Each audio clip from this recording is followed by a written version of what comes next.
Good morning, good day, good evening. I am, as always, your host, Brody Robertson, and today it is episode 77 of Tech Over Tea.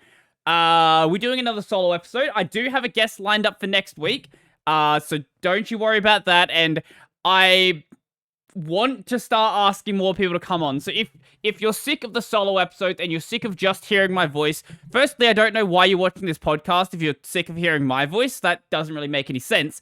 But if you're sick of just hearing my voice and just hearing me go on random ass tangents by myself, next week there is a guest, and I will probably ask someone who's come on previously before to come back on. I know there's a couple of people who I absolutely could bring back on with no trouble whatsoever. So we'll see how that goes in the future, I guess. In whenever I decide to ask them. If I remember. If I remember. But that's neither here nor there. Today, I have something new. I actually have a drawing tablet here. This is a one by Wacom, not to be confused by with the Wacom one. Now, I'm going to show you this. I don't know who at the Wacom marketing team was like, yes, let's name the devices like this. So, the one by Wacom, this is a drawing tablet, right? Makes sense. It is this thing here. You can only get it with a red back. I don't know why they made it with a red back. You don't ever look at the back, so it honestly doesn't matter. I would have just made it the same color as the front, so just make it black. But then there is also the Wacom 1. Now, the Wacom 1 isn't a drawing tablet. This is a drawing display, like a creative display. Why is the website this broken? I can't scroll over to actually see the image. So you just kind of, my nose. You just have to see half of it. It's actually like a drawing. I keep saying drawing tablet. They're calling it a creative pen display. So we'll go with their description of it.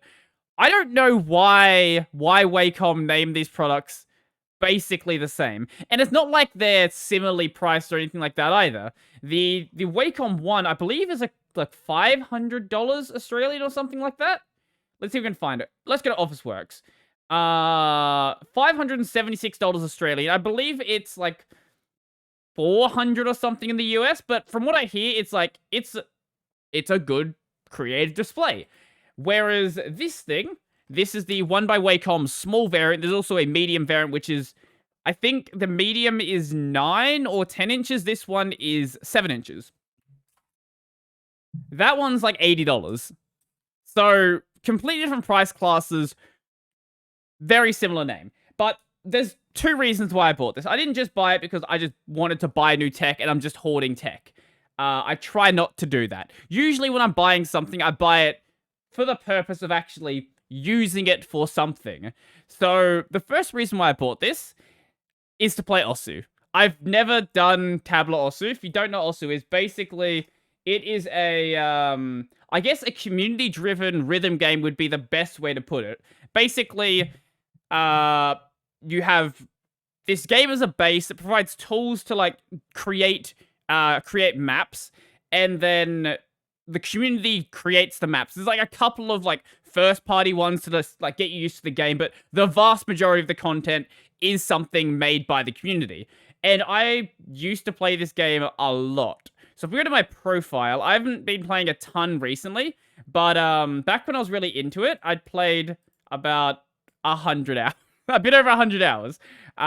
So I've recently gotten back into playing it. There is now a Linux client. I guess now it's also on Windows, but it's also a Linux client. I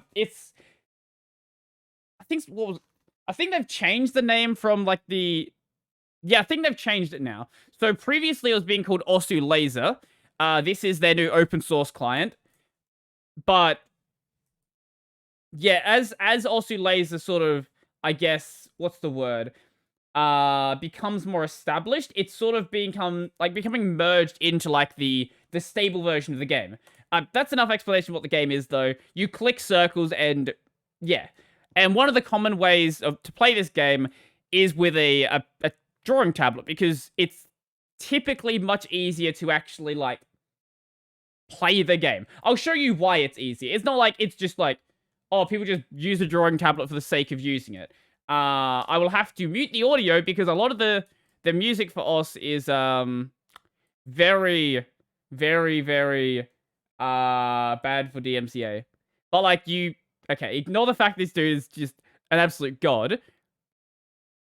But basically, you track these circles around and you click them. So doing this with a mouse can be done. There are high-level mouse players, but it is painful. It's very painful, and a lot of people find it easier to use a drawing tablet. So I felt like, hey, this is one extra justification to actually get a drawing tablet. The second reason why I bought this, though, I didn't just buy this for OS. I don't play it that much where it's not that expensive. I can justify the purchase, but I also want to start getting into doing digital drawing. So I've been drawing a little bit on paper, but I want to start getting to digital art and just sort of going and having some fun with that. I've been meaning to start drawing a lot more for quite a while. It's just like one of the many hobbies I have that I just always keep putting off. It's like, this is fun, but this other thing I have is fun, and this other thing, and this other thing. Most of the time right now, like, my hobby time is usually spent gaming and watching anime. But I want to do more things. I guess also learning Japanese, but I want to do more things. Drawing is one of those things I've wanted to do for quite a while. And yeah, that's pretty much the reason why I bought it.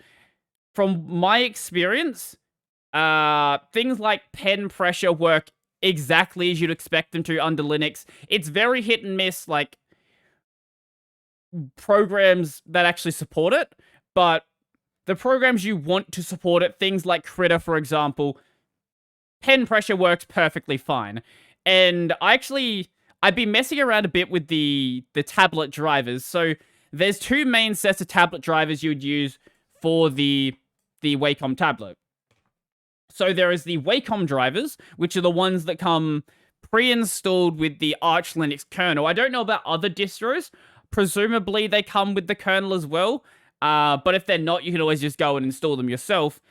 And the other drivers are the Open Tablet drivers, which are a open source version of a really popular set of drivers people use over on Windows for playing OSU. The problem I found with the Open Tablet drivers is I don't think they support pen pressure, at least the programs that I want to use them in, or want to use pen pressure in. I haven't been able to get pen pressure to actually work. So I basically just swap back and forth between the drivers depending on what I actually need. So if I'm doing like general drawing stuff, I'm going to plug the tablet in, and hopefully my tablet area is set up properly and I don't have it going across two screens. There's a Google drawing thing where it's like gets you to train their AI. I'm gonna bring it up. What's it called? I don't remember. Quick Draw. That's what it is. There you go. Is it set up properly? And it's not. Okay, so I'm gonna have to like draw with this half of the tablet. But like, it's God. This is actually really painful. Yeah, this is really painful to draw with, like, the tablet not working properly. Anyway, I don't think pen pressure is even supported in this anyway, so it doesn't really matter. But I don't know why I went with that tangent. Anyway, yeah, Wacom, I find the Wacom drivers much easier to do drawing stuff just because of pen pressure support. But you cannot use the Wacom drivers, at least on Linux with OSU Laser. You have to use the Open Tablet drivers. So, yeah, I'm pretty much forced to jump back and forth. Now, I haven't used really many... I can't think of a time I've actually used a drawing tablet before using this one, but a lot of people complain about the pens that come with a lot of drawing tablets, because a lot of them tend to, like, I guess be quite thick pens. This one, on the other hand, this is... Okay, next to an actual pen, like... There's absolutely no difference here. I would say, actually, this might be slightly thinner than... Yeah, it is a little bit thinner than this just random pen I have sitting around. And it is really lightweight, and Apparently, some people don't like that. They like a bit more of a heavier pen. In my mind, if I'm gonna have a drawing tablet, my theory from my very what's the word, unskilled mind is, if I'm gonna hold a pen, I want it to feel like a pen.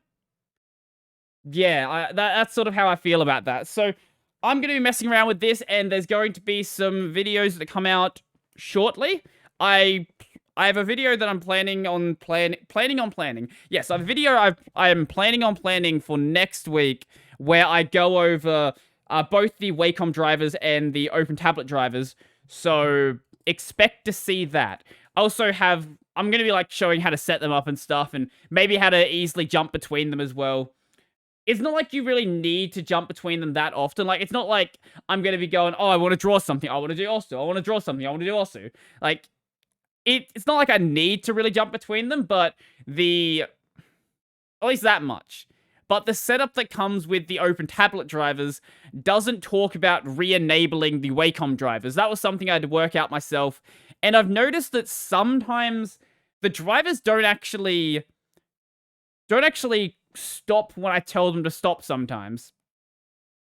So what I mean by this is I'll kill the daemon, I will kill the systemd service, and for some reason, something's still running. I try to start up the Wacom drivers, and the problem that you have when both the drivers are running, basically, actually, no, you won't be able to see actually, you might be able to see my mouse, but basically what you see happen is the cursor will violently shake back and forth between the screen, because it doesn't really know which driver to respond to, and it's trying to respond to both drivers at the exact same time. And it's obviously not a good experience. But once you work out like the annoyingness of dealing with that, it's perfectly fine. I did actually consider like just doing drawing under Windows, but Critter, from what I've seen, seems to be a fairly good program. I am probably going to be playing Osu under Windows, though, just because of the problem with Osu Laser, which still hasn't been addressed. So Osu has a ranking system. Basically, as you progress through the maps, you get points, and those points increase your rank in like the world leaderboard. For some reason, Osu Laser doesn't support ranked play. It just doesn't. So, like, no matter how good you play, it just doesn't count. People have been asking about this for a very long time. Osu Laser's been in development for about 3 or so years now, and yeah, it's just still missing. Now that Osu Laser has its name changed to like Osu, I feel like it should be coming fairly shortly, I would hope. Judging by the fact they're changing the name, makes me feel like they're getting close to making it the stable version of the game.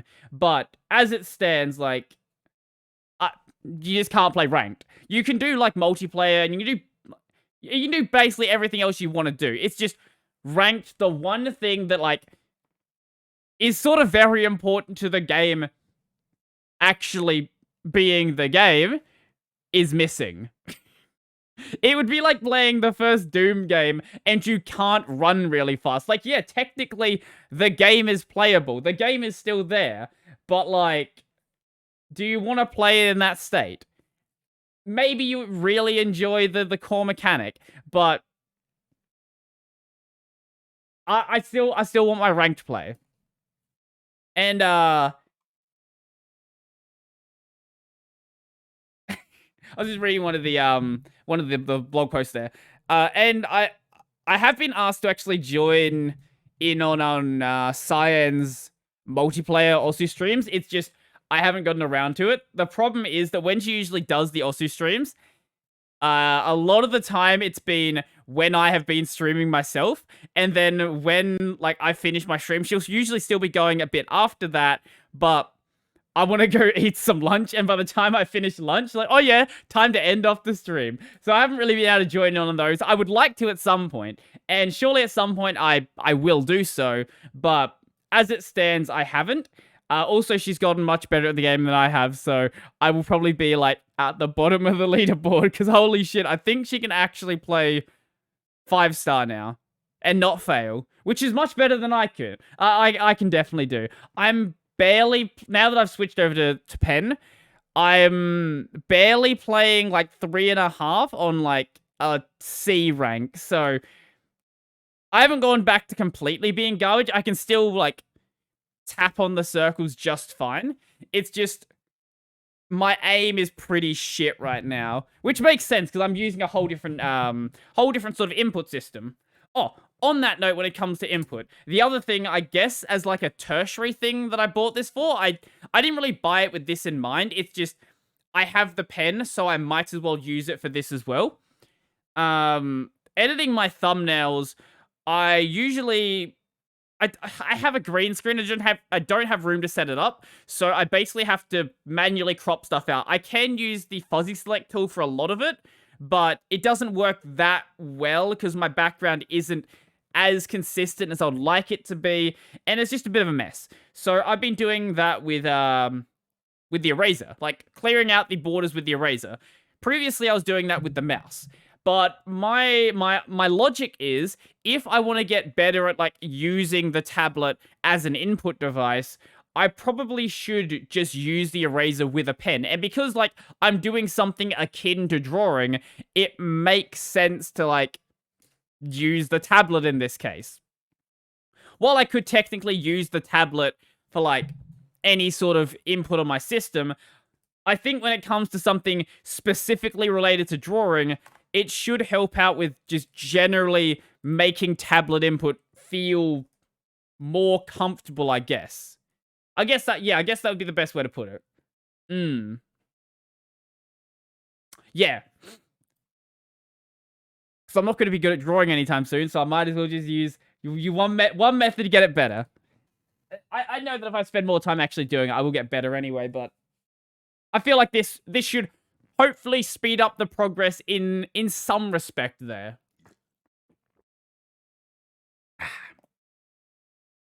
I don't know if you guys have been watching my my live streams, but I've been streaming Spyro the Reignited Trilogy recently. If you don't know what that is, basically, I don't know how you missed it if you care about Spyro, but it's basically an HD remake of the first 3 Spyro games. And I didn't actually own the first 3 when I was a kid. I did own the second game. I only owned Spyro 2. So, when I played Spyro 1, I sort of went into this without having those nostalgia goggles that a lot of other people would have been going into the game with. And, you know what? Spyro 1, it's an okay game, but I don't know if this is actually what happened, but it definitely feels like what happened. It feels like, so with the Reignited Trilogy, it's the exact same game, just redone in new graphics. So you still have the exact same like level design problems and boss design problems that existed in that game. It feels like towards the end of Spyro 1, the devs either had a deadline they had to hit or wanted to rush the game out, or for whatever reason, it feels like the end of the game just isn't really polished. So I got to the final world where you fight the final boss, quote-unquote boss, Nasty Gnorc, or if you're a different character in the game, Ganasty Gnorc. I don't know what's correct. Characters say different things. And this boss fight, it might be one of the, I wouldn't even say worst boss fights, because that I think goes to Crystar. It is one of the most boring boss fights I've ever done. So, you know, usually in a boss fight, there'll be like a health bar and you have to do things and, you know, like you feel like you're actually fighting something. The final boss in Spyro 1, so the first room, basically, the Ganasty Gnorc is standing up on this big ledge, shooting bolts of whatever at you, bolts of magic at you, trying to kill you. You can't hurt him in this stage. He will just keep attacking you basically until the end of time. There's nothing you can do there. What you actually have to do is there's these little dudes who run around who are like holding something. In this case, they're holding a key. So you chase this guy around, you grab the key. Now, that doesn't get you up to like where he needs to be. That unlocks the door to get the key from the other guy that's running around. Once you've gotten that key, then like you can jump up to where he is. Now, you might think, okay, is this where the boss fight actually starts? Because so far, there hasn't been a boss fight. No, it's not. So then what you do is you chase him out of the room and you do a lap around the map and nothing happens. And then you do a lap around the map and nothing happens. And then I thought the game had soft lock because I didn't think there was ever a final boss where all you would do is chase it. So I did another lap around the map and then he stops moving and you can blast him with fire. This takes it to the final stage of the fight. Sorry, no. No, it does. No, that is the final stage of the fight, yes. Yeah, it is. So then what happens is he takes you into this room that has lava in it. And there's a bunch of, like, platforms you have to jump over. You know, it's a platformer. So you do this basic platforming. It's also slightly timed. As you jump on the platforms are basically moving into the wall. And if you don't jump fast enough, then you will lose the platforms and die. So you jump across this. Then you get to the final part of the boss fight. And this is where the boss fight actually starts. So what you do is you hit him with fire, and he dies. And that's the end of the fight. That's the entire fight. Now, if at any point during this segment takes about 5-10 minutes to do, depending on, like, if you know how this is supposed to work and don't think the game is soft-locked. If you die at any point during that segment, this is fairly normal for boss fights, you restart the boss fight. Now, that makes sense in games where there's a boss fight happening, where, like, there's a health bar and, you know, it takes some strategy to actually do. But in this case, you literally do nothing that's difficult, except, I guess, that jumping puzzle at the end. That time jumping segment at the end that takes, like, I think it's 9 jumps. And most of the jumps are very, very easy. There's like 2 gliding segments. The rest of it is just regular jumps. And that's all you need to do. In regular boss fights, like in Spyro 2, for example, when you die, you restart. That's fine. There's a boss fight. But this is just dumb. I don't understand what the devs were doing there. My guess is they were rushed towards the end. That's the only thing I can possibly imagine for why that boss fight was such a mess. But it did kind of bother me because up until that point, Spyro 1 was like really, really good. And it's just that the last world was like, it's just like they just phoned it in, really. And I don't think it's a problem with the Reignited trilogy. This is a problem that existed in the, like, original game. Now, I actually did go and play a bit of Spyro 2. Now, Spyro 2 has gone by different names in different regions. So, if you're in the US, I believe it was called Ripto's Rage. If you're anywhere else in the world, it was called Gateway to Glimmer. I played Gateway to Glimmer as a kid because I'm in Australia, and that's the version we had. There's no other differences between the games. It's just the name changed. It's like how back with Ratchet Gladiator, in some regions it was called Ratchet Deadlocked. I believe, once again, in the US, it was called Ratchet Deadlocked. It's just a different name for whatever reason. Maybe it was like licensing reasons, or in the case of Ratchet and Clank games, maybe there was just like some people found something offensive about the title. I don't know. Games have different names sometimes. So I started playing, after I played a bit of Hades on stream, I started playing Ripto's Rage on stream. And this is the one I actually did play. And I love it. It's bloody fantastic. I think this is how people who actually played the first Spyro game felt when they played, like, yeah, people who played the original Spyro game felt when they played the HD remake. I didn't have that nostalgia feeling playing the first game, but I totally get it once I started playing the second one.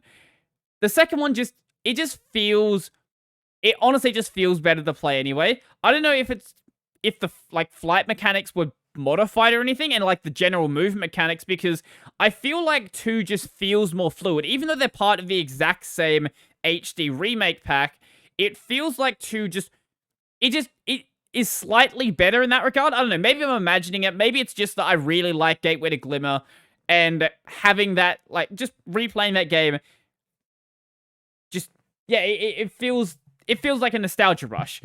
But there are some nice little tweaks, like in Spyro 2, there is a hover ability. So if you glide, then like at any point in your hover, you can press Y if you're using an Xbox control and like gain a bit of height. That's something that didn't exist in the first game, and that gets really integrated into a lot of the jumping.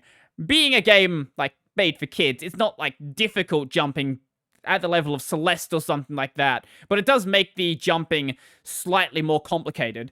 The other thing with Spyro 2 is it's got Metroidvania-esque mechanics. What I mean by this is sometimes you need to come back to an area because you didn't have an ability when you were there the first time. Things like, you don't start the game with the swimming ability, or you don't start the game with the climbing ability, and some areas will have, like, extra collectibles in those parts you couldn't get to. For example, literally the first area in the game has, I think some gems, which are like the, I guess, very abundant collectible, and then it also has an orb up there. Orbs are, I guess you'd say, the way the game locks out areas. So sometimes you won't have enough orbs and you can't go to the next area of the game. Gems are usually used to, like, unlock either abilities or unlock specific doors or bridges. You give a character called Moneybags a bunch of these gems, and he was like, "Oh yes, I will do this for you, Spyro. Come back when you have more money." Which is, that's not even me exaggerating. Like, that's effectively like his actual lines.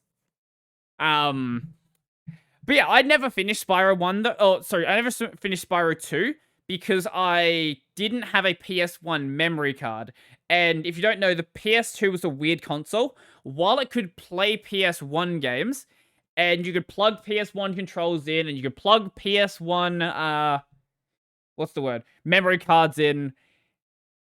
If you didn't have a PS1 memory card, you couldn't actually save the content of PS1 games. I don't know why it was like this. I presumed it was some, like, technical reason for this being the case.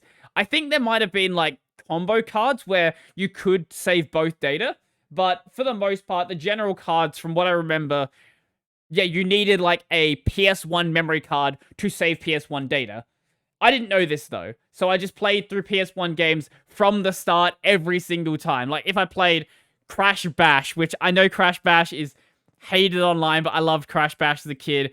If I played through Crash Team Racing, if I played through Spyro 2, I would always restart the game every single time, like, I went to play it. So I've played a lot of, I think up to, like, the second or third area in Spyro 2 before I would always, like, have to either restart the console or go to bed or do something like that. But I know that Spyro 3 adds in, like, a lot of extra mechanics, like a skateboard mechanic or something like that. But I've never played Spyro 3, so playing that is going to be a lot of fun. I don't know if I'm going to jump directly into Spyro 2 and then jump directly into Spyro 3, though. Even though I did play the opening segment, I don't know if I'm going to keep going with the game or maybe swap it out and finish out, like, Ender Lilies, or finish, maybe start off a Kingdom Hearts Rechain of Memories or something like that. I'm not really sure. The problem with, like, my streaming schedule is I only stream twice a week. So I always get, like, extra suggestions, like, hey, here's a cool game you could play. Here's this thing. Here's Curse the Dead Gods. Here's Remnants of the Ashes. Here's Diablo 2. And because I stream so few times a week, like, it makes it really hard to fit all of that stuff into my schedule. I hope at, like, some point in the future I can do the whole content creation thing full-time, or maybe, like, cut down my hours to the point where I'm primarily just doing this. That would be really, really cool. I could basically do it now, but I don't want to do it with basically jumping into, hey, you're going from a minimum wage job where you work 15 hours a week to, hey, you're working a minimum wage job where you're working 40 hours a week making the exact same amount. Like, I don't want to do that. I want to wait until, like, maybe 50k or 100k subs to actually make that decision. If it'll, I don't know if it'll, I don't know if it'll ever happen. If it does, though, yeah, I will certainly do that. Or if, like, I don't know, a bunch of people suddenly decided to start supporting the Patreon or something like that, sure, I would make a decision then. I think I've got it set to, like, $1,000 on Patreon or something like that, then I will go full time. But that really depends on, like, what I'm making from my other streams as well. But it certainly would be cool, like, sometime in the future. I could also, even with, like, my schedule I have right now, rather than doing, like, an entire block where I play one game, split the block up in half, say, I play 2 hours of this game, I play 2 hours of this game, or maybe I actually set up, snacks during my stream. I keep, like, I keep getting, like, it sounds like feedback in my ear, but I think it's just because the earphone isn't sitting in my ear properly, and it, like, vibrates sometimes, and it's like, it sounds like a broken radio playing in my ear. Anyway, if I set up snacks for the stream, I could stream longer. That's the reason why I stopped most streams. Not because, like, I'm sick of streaming, or not because I'm sick of playing the game. It's usually because I'm hungry. But that could be arranged by just, you know, having food near me that I could just eat. And I keep saying I'm going to do this, and then I keep not doing this. Yeah, it's something I need to address. Maybe get some grapes or something like that. I don't know. Just something that I could snack on during the stream, so by the time it hits 2 o'clock, I'm not incredibly starving. Yeah, that's a that's a good plan to take. I guess I could stream longer even so, but I feel like once I start getting hungry, that's when like, the stream quality starts to drop. And I don't really want to just keep streaming just for the sake of getting my hours up. I'd much rather keep streaming, keeping the content actually being good. If the content's going to be shit, I might as well just bring the length of it down to a more manageable point. That's the same reason why I don't do, like, 3-hour podcasts now. While I can very well do them, I feel like going for too long really does, unless I've really prepared, like, a good set of topics, really does end up just degrading what I'm doing. And that's only something I've just worked out fairly recently, like in the past couple of months or so. I'm still testing out what I want to do with, like, my live streams on the main channel. Because those ones, because I usually, if I'm doing something more techy, I usually have to think a bit more about what I'm actually doing. Those tend to require a bit more mental forte. No. A bit more brain power. They require me actually thinking. There we go. So I found for those ones, going much over 3 hours really doesn't tend to work. Especially in the drinking ones. The drinking ones is really bad. If I go over 3 hours in the drinking ones, then I will end up having too much to drink by some point. Or I will run out of drinks. Because usually for those ones, I just buy, like, a 4-pack. I'm not a very heavy drinker, so that's fine with me. I usually have, like, maybe one and a bit drinks an hour, so it works out well. I could certainly be, like, just downing alcohol the entire time, but I'd much rather not do that, because I'd be worried that I'd say something, like, really, really dumb, like, dumber than I normally say. Alcohol-fueled dumb would be a good way to put it. Yeah. Speaking of dumb, though, I did a video about... Okay, I'm going to show you the video that Distrotube uploaded. I specifically didn't mention Distrotube in the video that I did, because I did not want like his video to get more attention than it's already getting, because I think it's a really what's a good way to put it? A really dumb suggestion to say to new users. Basically his idea was that also DT, please buy a light. I don't know what I genuinely don't know what he's what he's doing with his lighting recently. He's trying new stuff out, which is cool, but I turn a light on. He's actually got lights, like sitting like in the background somewhere. He's got lights that he could use. Basically, DT's whole idea here was that you should stop recommending stable release distros to new Linux users or just Linux users in general, and instead we should be recommending rolling releases. Now, this is kind of funny because if we go look up Distrotube, is it Mint? Here we go. Here's Distrotube's video on Linux Mint. Oh, also 2 years... Wait, he didn't like Linux Mint at one point? Wait, what the hell? Wait, so he didn't like Linux Mint, then he started to like Linux Mint. Also, there's another video, where DT, I believe, is recommending... Here we go. So, this was like another, I think 3 or so months earlier. So, the cycle basically goes, Distrotube hates Linux Mint, Distrotube recommends Ubuntu, Distrotube no longer recommends Ubuntu, now recommends Linux Mint, and now Distrotube doesn't recommend stable releases altogether, and instead now recommends rolling releases.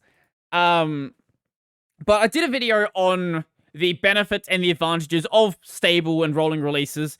This is a YouTube short that he made. It's not a short. I told him what a YouTube short is. This is not a short. This is a video that is under 1 minute long. A YouTube short, if you're going to tag it as hashtag shorts, needs to be vertical video. There's no like, oh, I don't like vertical video about this. If you make it a short, it has to be vertical. That's not something you get to decide. But you can upload videos as like not shorts if you want to. They just won't be in the shorts shelf, which is the only reason why you would make a YouTube short. But basically the argument he was making here was that you should be recommending rolling releases because things like GPU drivers are going to be available on those on those distros considerably quicker. And that was one of his core arguments. The problem with this, though, is that things like Pop! OS exist. So what I've noticed is the idea of a stable release really has been starting to disappear. Like, stable releases as they traditionally were a thing don't really exist anymore. Most of the stable releases out there, I think it's more fair to call them like a semi-rolling release or semi-stable, depending on like how you want to frame it. So the idea of a stable release is that patches only come out when there is a new minor version of the distro. So if you have, I don't know, let's make something up, Debian 10, then Debian 10 is the baseline. Then you have Debian 10.1, and that's when you get patches for things like security and third-party packages. But you won't get things like kernel updates and core packages, so things like the GNU utils won't change. But then when you get like the next big version, that's when you get the kernel upgrade and the core util changes. But a lot of distros like Pop! OS now, and even Ubuntu to some extent, while they keep the kernel and the core utils the same, the third-party packages and the security patches and stuff like that tend to follow a more rolling release cycle. And on Pop! OS, you're gonna have, like, if not the latest, very just before the latest drivers. So, like, that just isn't an argument that really makes sense anymore with the state of what, like, stable and rolling releases actually are at this point. Also, rolling releases, the big problem with a rolling release is that they objectively will break more. Not to say that rolling releases are unstable, it's just that when you introduce more changes to your software, you introduce more opportunities for something to not be tested properly and for something to break your system. For example, with Arch Linux recently, one of the PGP keys needed to actually sign the packages in the repo had expired. And by the time I realized it had expired, there was a update to a bunch of other packages. So I tried to do a system update. And when I did that system update, because those system updates relied... Oh, so because the PGP key was a part of, like... Or the program that needed the PGP key was a part of that system update, that one program was stopping the entire system update from happening. And the error message you got, while being somewhat descriptive, wasn't helpful because it was wrong. It told you the wrong thing. It said, hey, unknown trust, which is true. When the key is expired, it is an unknown trusted key. That's perfectly fine. But it also said the PGP signature was corrupted. But Pac-Man has a built-in way to check if a key has expired. So instead of saying it's corrupted, it should have said the key is expired. The key being expired is much more useful information than knowing the PGP signature has corrupted, because that could be any number of other things causing that exact same issue. But problems like this are the big reason why I would not recommend a rolling release, especially a rolling release based on Arch. If it's something more semi-rolling like Pop! OS, yeah, I think it might be a bit safer there. And I don't know what SteamOS is... Or, yeah, it's called SteamOS? I don't know what SteamOS 3.0 is going to be like. While it is based on Arch, Gen 2... Chrome OS is also based on Gen 2. So you can't really make an argument based on what a distro is going to be like based on what its base is. I said base a lot there.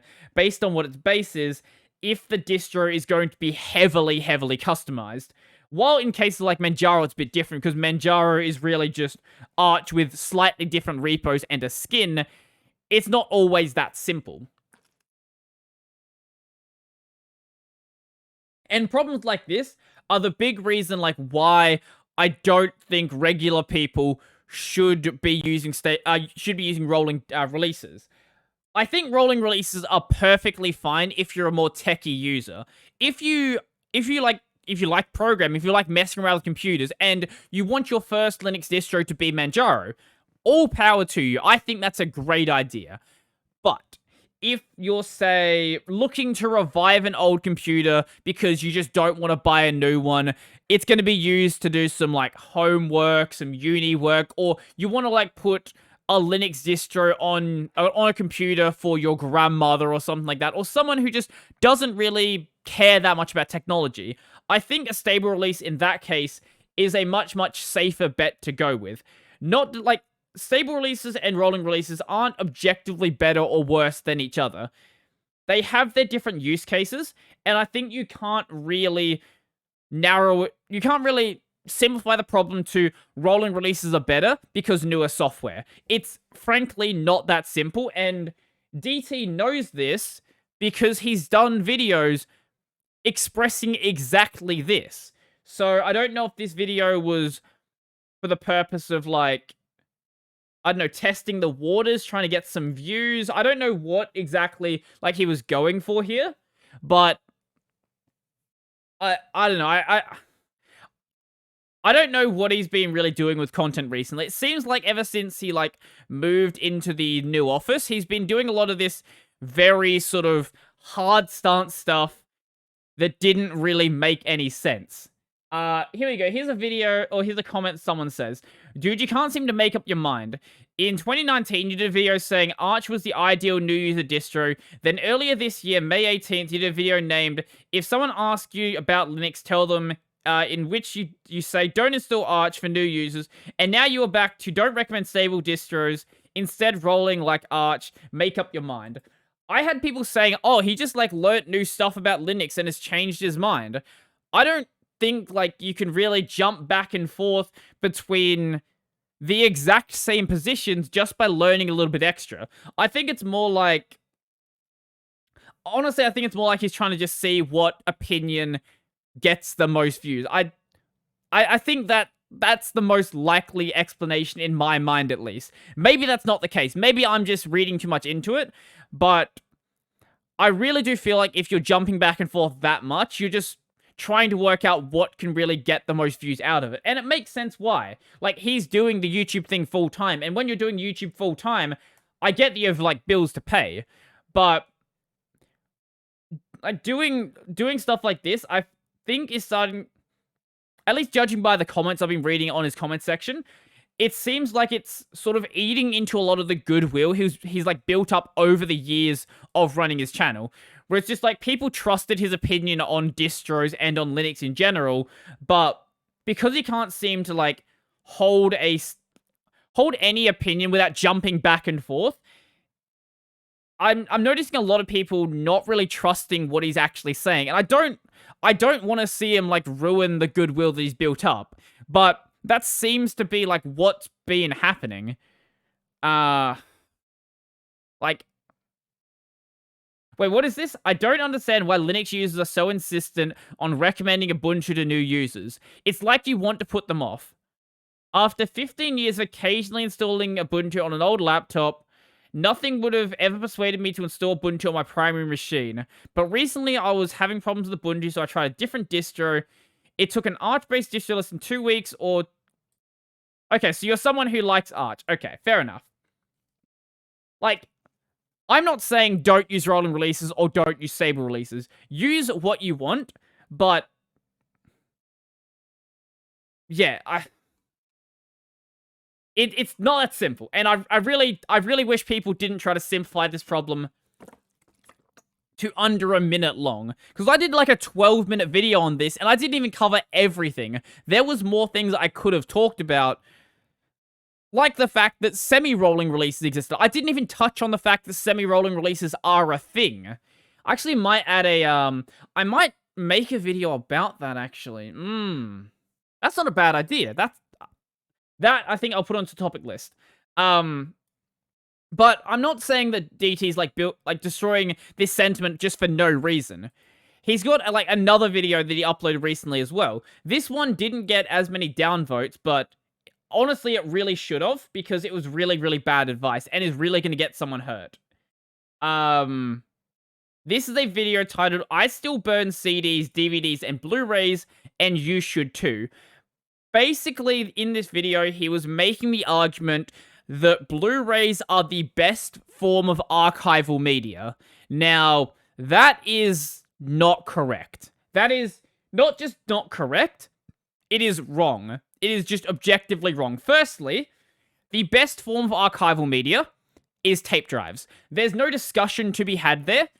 Tape drives are the best way to do long-form data storage. That's just how it is. That's why Disney uses them. That's why every single big production company that has data archives uses tape drives, because they are just the best way to store data. They're the best way to store bulk data. They are very cheap per drive. It's just that the setup cost for tape drives is very expensive. Usually the tape drive readers are in the range of like $5,000. So they're not exactly feasible for regular people. I think is the best way to put it. But what about tape drives? Yes, what about tape drives? These comments are great. But basically, his argument was that hard drives die within like 5 to 10 years, but Blu-rays last 10 to 20 years. And this is just also not true. Like, it's just not true. Stamped... Okay, so... I think what I'm trying to say before I say it. Stamped Blu-ray discs, these are the discs that you buy when you buy, like, a game or you buy a movie. So, a stamped disc basically involves taking the data you want to put on the disc and effectively pressing it into the disc and having, like, the data physically pushed into the disc. In the case of a burned disc, though, what you're doing is effectively using a little laser to burn the data onto the disc. These discs aren't made to last anywhere near as long. While you can theoretically get 10 to 20 years from them, and from stamped disc you absolutely can if you preserve them well. If you're living in a very humid environment, or a very hot environment, or a very bright environment, or a very cold environment, or anything that's really not, like, perfectly temperature controlled, really, you can bring these discs' lifespan down to the range of, like, 3 to 5 years without really trying that hard. But in the case of a hard drive, while, 5 to 10 years is fairly normal lifespan, this is fairly normal lifespan of actually using the drive.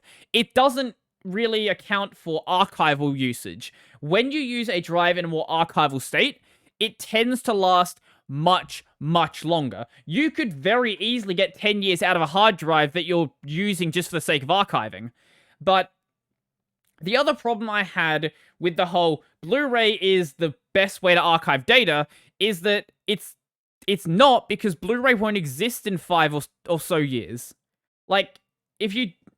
I'm sure and everyone watching this knows, optical media is dead. Optical media has been dying for many, many years.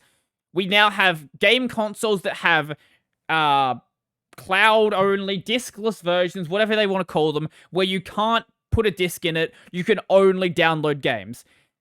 I feel like by the next generation of consoles, after the PS5 and Xbox One Series X, or whatever the fuck it's called, they will only have diskless versions. I will be very, very surprised if we don't just have diskless versions when those come out.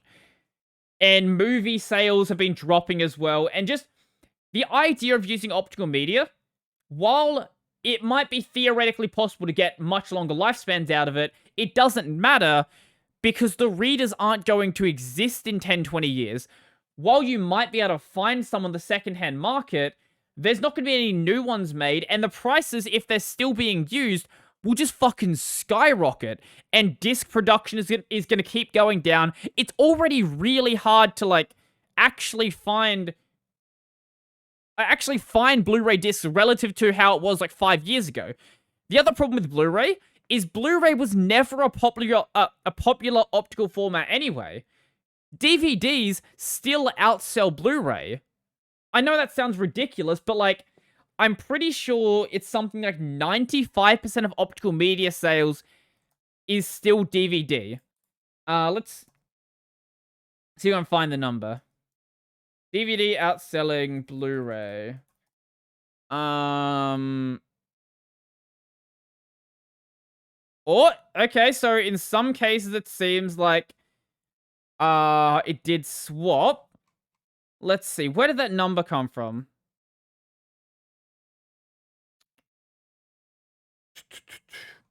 Now I can't find the number.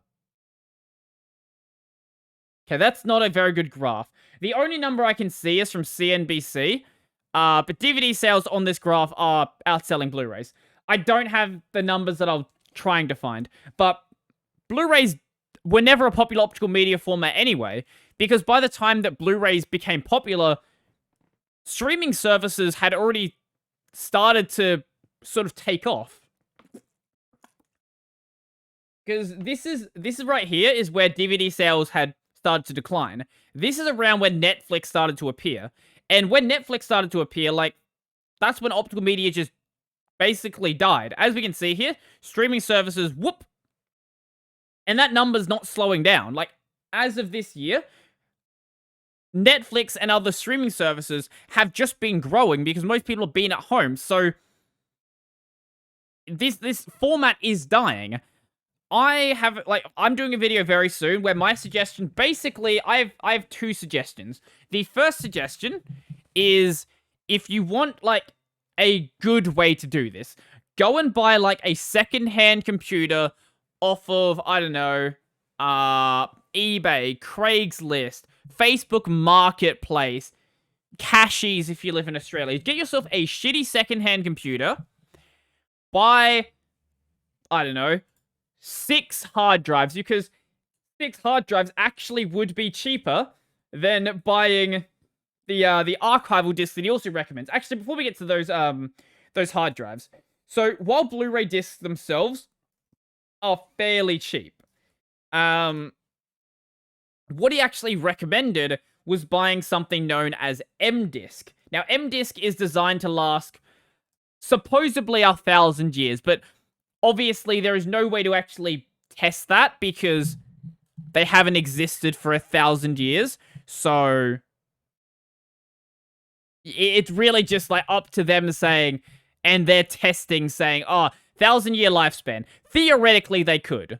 But these are $75 each. This is for a 5-pack of 100 gig discs. So that's 500 gig storage. 1 terabyte HDD. $40. So if you wanted to back up 1 terabyte of data, that would cost you $150. But that's not a backup. Like, if you want to have a proper redundant backup, you need at least 2 sets of these. So you need to pay $300. So you could buy 6 of these hard drives and have money left over. Money left over to buy the computer even.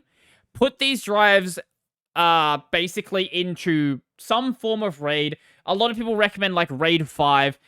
Set up FreeNAS and have a network attached storage that is basically never going to be run. You can turn it on when you need to back some stuff up, and then turn it off after that. It's not like this shitty computer that has, like, horrible power ratings, needs to be on all of the time, and you're, like, racking up power costs. And then whenever a drive dies, every couple of years, you swap a drive out, put a drive in, data gets re-redundanted. Yeah, we'll go with that. Re-redundanted. Not a word, but I'll take it. And you're good to go. The other solution, if you don't want a good solution, 1 terabyte portable hard drive. These are $50 for 1 terabyte. Buy 6. Buy as many as you want. And back it up to that. And the benefit, here's the benefit of using, you know, these USB hard drives or using internal SATA hard drives. USB and SATA aren't dying. Like, maybe they'll die one day. And there'll be newer standards of SATA, new standards of USB. But they're not going anywhere anytime soon. Optical media is going to be gone in 5 years. I 100% guarantee in 5 years, we will still be using USB. Maybe it'll be USB 5 or USB 6. But we'll still be using USB. And the nice thing about USB is it's very backwards compatible. Up until this point, there has not been a single standard of USB that has not been backwards compatible. You can go take a USB 1 thumb drive, plug it into a USB 3.1 port, and it works. It's fucking slow, but it works. And I expect the exact same thing to happen. While there'll be new versions of SATA, and we'll have like 3,000 gigabit transfer speeds on high-end drives, you'll still be able to take your shitty SATA drive from 10 years ago, plug it in, and it will work. If your archival system isn't going to outlive like the data, or if your archival system isn't going to outlive the method to actually read the data, wait. If your archival system is going to outlive the method to read the data, it's a bad archival system. Like, this is why VCR was never a good archival system. Like, there are so many home movies that were recorded to VCRs that there was an entire industry around converting VCR into DVD. Like, that's... And I think these places, like, still exist now, but with, like, getting it to, like, to be on like, USB thumb drives. VCR Data Recovery. Let's see if we can find it. Video restoration. Yeah, there's, like, literally... Actually, wait, no, this is just restoring it. VCR Data to... Let's see if there's a company that gets it to USB. Oh, no, there's just, like, guides on how to get your VCRs into digital data. And there's, like, little devices you could... Wait, are you just using a capture card to record it? Oh, that's actually amazing. Yeah, literally just recording it with an Elgato capture card. Okay, that's actually a pretty hilarious way to do it. Yeah, I love that actually. When did this article come out? 2019. Wow. Jesus Christ. Like you can still do this, but like getting your hands on a VCR is getting more difficult. And it's going to get more difficult as time goes on. And the exact same thing's going to happen with Blu-ray as well. And I don't expect that to change. I don't think Blu-ray is going to see a resurgence like we see with vinyl. Vinyl, like, it has that nostalgia factor, and it actually has a productive reason to exist. Blu-ray doesn't. The reason why people like vinyl is because they have this holdover for analog audio, and I totally get that. There is a very, very understandable reason why you might like the sound of, like, vinyl recordings. Blu-ray is just effectively a USB drive in a disc. I know it's more complicated than that, but, like, it's just digital data. I don't think Blu-ray's ever going to see a resurgence. I expect the death of physical games to come very soon. If it's not in the form of, like, discs being basically phased out, I expect... Honestly, I wouldn't be surprised if, like, with the next-gen consoles, they go with a cartridge system like you see with the Switch, where instead of having a disc, you instead have, like, an SD card, or you have some sort of, like, cartridge thing, or just like a USB thumb drive or something like that. I wouldn't be surprised if that actually did happen. Maybe I'm just like, maybe I'm thinking in a dumb way about it. Maybe that would be more expensive to do, but I wouldn't be surprised if it did. Because flash storage is getting cheaper and cheaper every day. Yeah. That would be hilarious. Actually, I would love to see like a home console that besides the Switch in 2021 that used flash storage, that used cartridges. Obviously, they're little cartridges, but used cartridges nonetheless. That I think would be... Honestly, I think it would be kind of funny. I actually do think it would be. Will it happen? Probably not. More likely solution is the consoles after the ones we have will be totally online only, and maybe not online only. Maybe I feel like they'll be digital download only. I find it hard to believe that they won't be, because while people can cry about it right now, and they very reasonably should, if both of the systems next gen do it, there's nothing you can really do about it. And I don't think it's going to affect their sales either, because in another 10 years, the internet speeds are going to continually improve. Sure, we're going to start seeing, like, fucking terabyte games very soon, but yeah, actually, that's probably one of the bigger problems with going digital only, because it removes any limitation for developers to cap the size of their games. The only size cap is, like, the data cap of the console.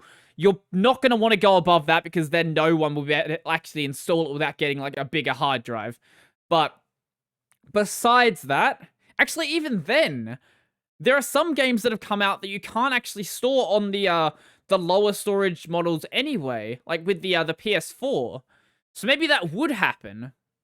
Like, Call of Duty Ghosts, for example, is just, like, stupidly big. Like, a lot of the Call of Duty games, and, like, Red Dead as well, is all just stupidly big as well. I wouldn't be surprised if we start seeing terabyte games very soon. I don't want to see terabyte games, and it will just give me another reason among many just to play indie titles, but yeah, it's probably gonna happen. Since we're on the topic of games, let's actually go back to the past and talk about a company that you probably haven't heard of in a very long time. Turtle Beach. Turtle Beach, you know that company that made beautiful headsets back in the Xbox 360 days. Turtle Beach, Xbox 360 headset. Oh yeah, also back in those days, you had to get like specific headsets for the PS3 and 360 because they didn't actually have normal connectors on them. And the way they did their mics was dumb. The company that made shit like this. Man, I miss the Turtle Beaches. They weren't good at all. They were actually, like, really shit. but and those ear cups were like uncomfortable as hell. And that padding, it wasn't padding after like an hour of, especially this one. That padding wasn't a padding after an hour of usage, and you just had this like plastic band directly on your head. But Turtle Beach is still around apparently, and they made this absolute abomination. I don't know what I am looking at right now, but this is supposedly an Xbox controller. I'm doubtful of that, but that's supposedly what it is.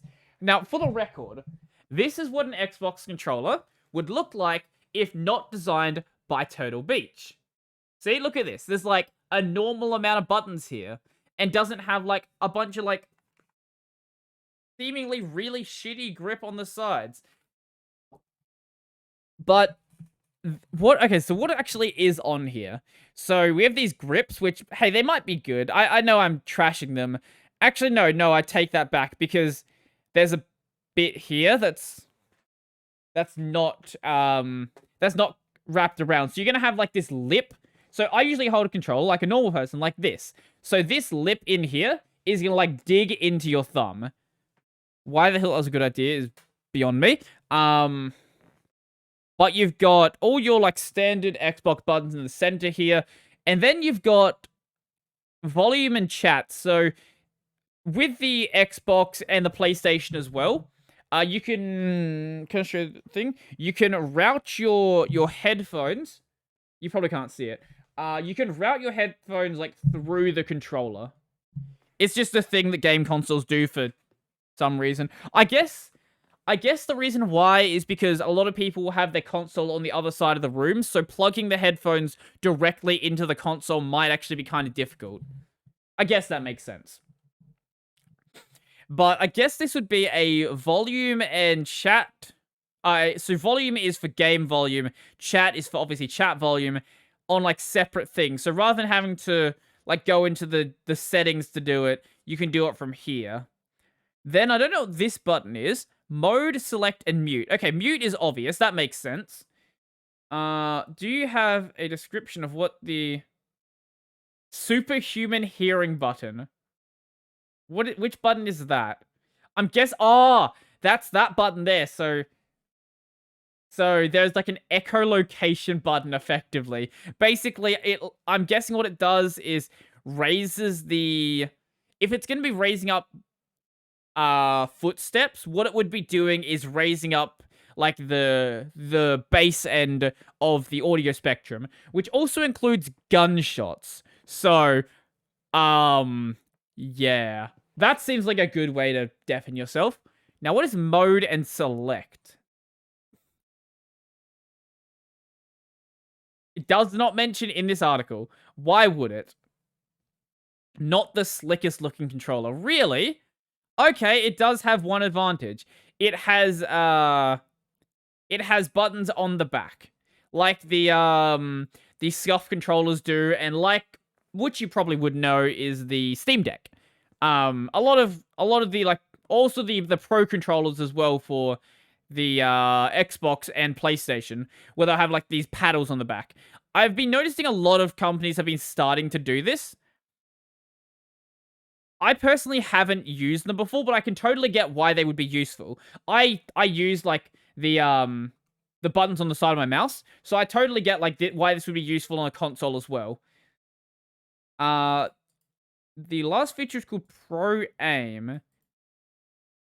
Oh, that's what that. I guess that's one of these ones. So the Pro Aim button, what it does is lowers your sensitivity. So it lowers your sensitivity at a hardware level. That's really strange. Because otherwise that wouldn't be supported on every single game.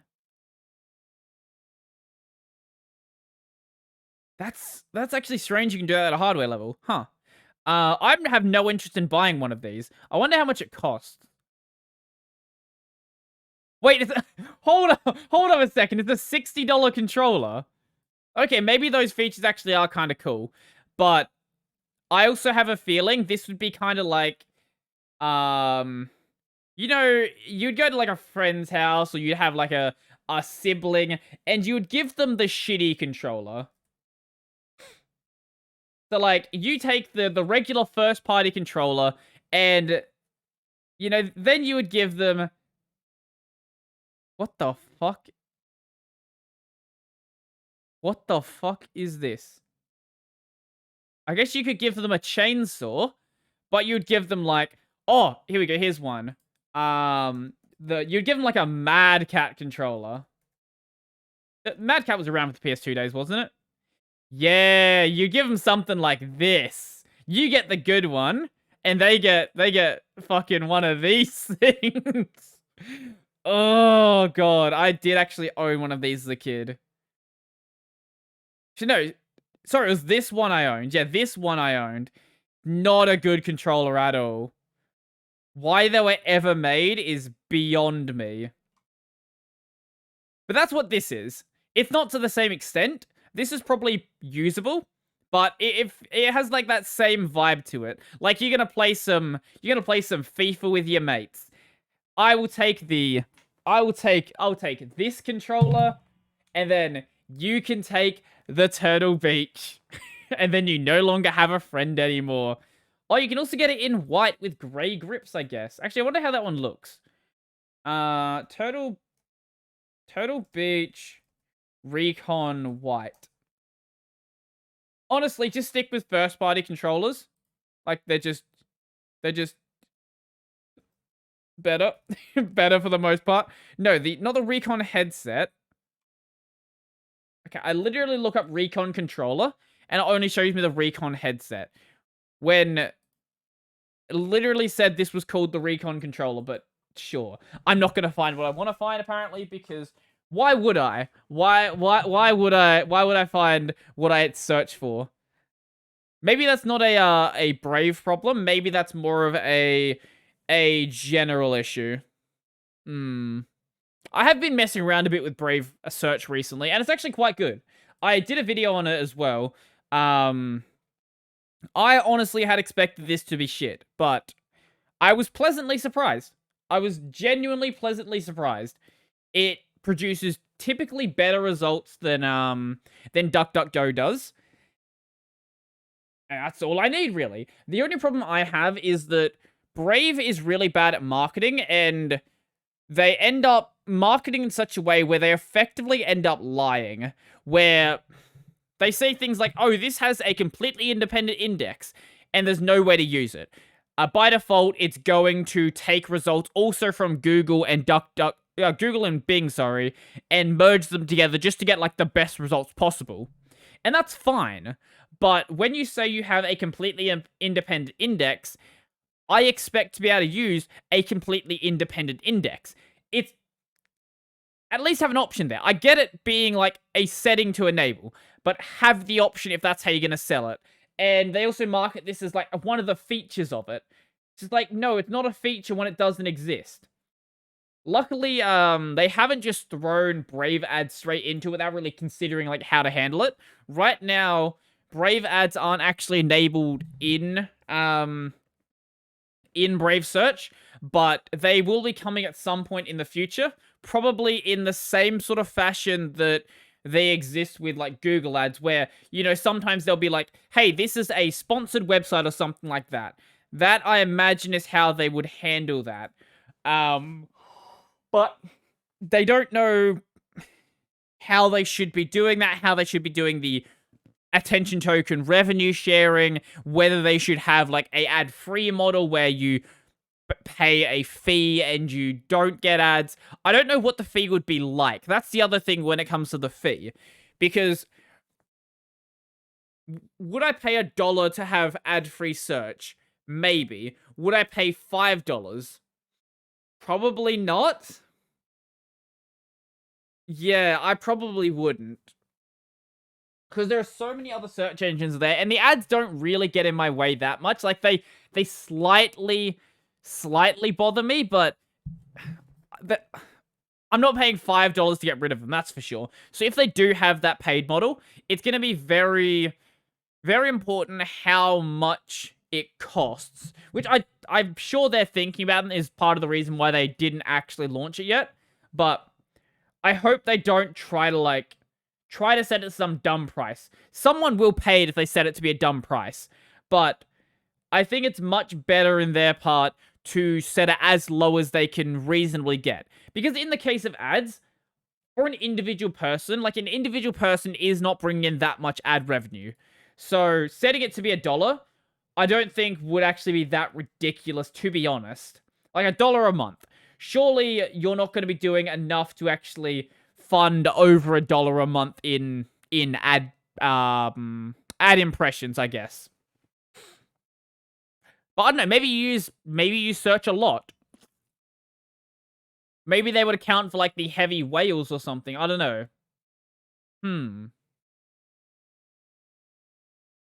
But I will do a video, like, if they do roll that out, I will do a video on it. Or if they just, like, roll the ads out, expect to see more videos about Brave Search as they test out new things like that.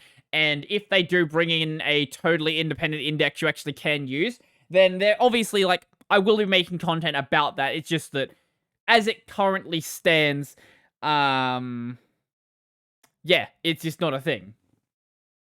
Speaking of things that are a thing and shouldn't be a thing, Elon Musk is going to launch a satellite that displays ads in space. He is one of several billionaires investing vast sums on the space race. SpaceX will launch the satellite with a display screen in 2022. Ad space will be bought using cryptocurrency. Like, this is the absolute fucking most Elon Musk thing I have ever fucking heard of. Next, he's gonna say, oh, you can donate you can pay to have the ads removed from your chip implanted in your brain by donating Dogecoin or something fucking stupid like that. I was told space was the only place not corrupted by capitalism. You did not watch Futurama, my friend. Basically, what Elon Musk is doing is he's trying to create fucking Futurama. I think he just got, like, really stoned and just watched a couple of episodes and like, yes, I will do that. You know how there's, like, I think it's one of the first episodes in Futurama, they go to the moon, and there's, like, a theme park on the moon? I'm honestly waiting for Elon Musk to announce that that's what his plan is. In his case, it'll be on Mars. Like, yes, we will build a theme park on Mars. And people are like, Elon, that's fucking stupid. And he will like, yes, but I'm gonna do it anyway, because I'm a billionaire, and I don't give a fuck. So, yeah, if you want to, I don't know, advertise your YouTube channel or, I don't know, advertise something to the aliens, then, yeah, you can buy ad space from Elon. And presumably now that Elon's planning to do it, that's not going to be the first or the only one that happens. There's going to be more ads in space. But apparently, this screen won't be able to be seen from Earth. So I don't actually know what the purpose is. Ads in space. So, let's see. Space Wait, there's actually a Wikipedia article about this. Okay, so this has been a thing for a while. People advertising, like, Coke and stuff in space. Fair enough. This is just an extension of that with Elon. Here we go. The Hill. You better not play audio. Stop it. So, let's see. One side of the CubeSat will use to promote ads, arts, and logos. People and companies will be able to pay to place their ads there, buying pixels on the display with cryptocurrency. Fair enough. This is a great article. But yeah, I did read a different article that said you won't actually be able to see it from, like, Earth. So, are you just advertising to the people on, like, the International Space Station? Are you advertising to the aliens? I don't know what Elon's doing here. I genuinely don't. I honestly feel like this is just another one of those Elon has too much money and is bored moments. Like, why did Elon make the Cybertruck? Is it a good vehicle? Fuck no. But I am a billionaire and I want to do that. Hey, Elon, should we colonize Mars? Doesn't matter. I'm a billionaire. I'm gonna do it. Honestly, I think he's one of the most fun billionaires. Of all the billionaires out there, if there's anyone I would like to sit down and, like, have a beer with, it would be Elon Musk. Just to, like, pick his brain, just to see what absolute insane shit this dude would actually say. Because I expect it to be pretty up there. Judging by, like, some of the crazy shit he said when he went on to Joe Rogan's podcast a very long time ago, the one where he smoked some weed and crashed the Tesla stock price. I can only imagine how much worse it would be if you got him, like, really drunk. So yeah, ads in space. Get ready for that. But no, I do have a theory, right? So, Elon Musk is actually this, like, crazy supervillain, and he's trying to take control over everything. So he's got a car company. It's a shit car company, but it's a car company. He's gonna take control over space, right? He's gonna put ads into space. Now, Elon also is gonna have this, like, this chip you can insert into your brain, right? This chip is gonna be used to, like, help with Alzheimer's and things like that, but at some point he wants to, like, expand it to be a way to communicate among the human race without having to, like, actually communicate. So I imagine it's going to be, like, very integrated inside of your brain. Now, here's my theory. Elon Musk is going to set up a new revenue stream for his companies. He's going to have not just one satellite in space advertising, he's going to have a lot of them. The regular people get to see these ads and, like, always... like, at some point, the screens will be good enough where you can actually see them from space. So, the regular people get to see these. But, if you don't want to see the ads, you can pay to have ad block in your brain. Think about it. Ad block in your brain. And no, there's not gonna... Elon doesn't care about free software, so before you say, oh, could we just have, like, uBlock Origin in your brain? I would love uBlock Origin in your brain, but Elon... judging by, like, you know, how Tesla acts when it comes to, like, repairability, I find that very hard to believe that would be something that ever happened. But, you know what? Would I pay $15 a month to have ads blocked from my brain? Maybe. Maybe. Am I just playing into Elon's hand here and making him a trillionaire at some point? Yes. Is Elon going to turn himself into a cyborg at some point and live forever? Probably. Is this the whole reason why he's building these computer chips? More than likely. Elon is going to upload his brain to the cloud and take over the world.